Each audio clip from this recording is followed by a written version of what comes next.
আসসালামু আলাইকুম। কী অবস্থা, কেমন আছেন? আশা করছি সকলে আলহামদুলিল্লাহ ভালো আছেন। একটানা 2 থেকে 3 দিন ধরে বৃষ্টি, তো বাসা থেকে বের হওয়ার কোনো উপায় নেই, এমন একটা অবস্থা।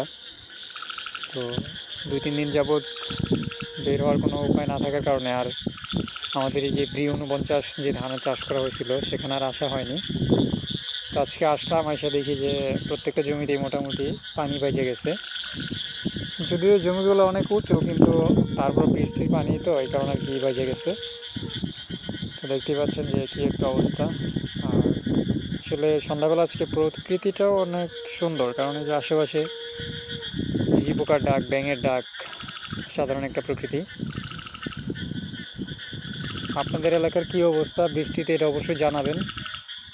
আমাদের মুন্সিগঞ্জের অবস্থা খুব খারাপ, একটানা বৃষ্টিতে অন্ততপক্ষে আমরা যারা খামারি কৃষক আছি তাদের অবস্থা আসলে খুবই নাজেহাল।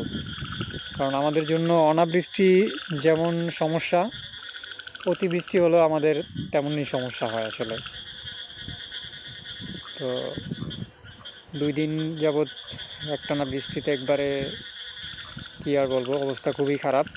আপনাদের কার এলাকার কোন জায়গার কী অবস্থা, লোকেশন সহ জানাবেন ইনশাআল্লাহ। আল্লাহ হাফেজ, ভালো থাকবেন সবাই, ধন্যবাদ।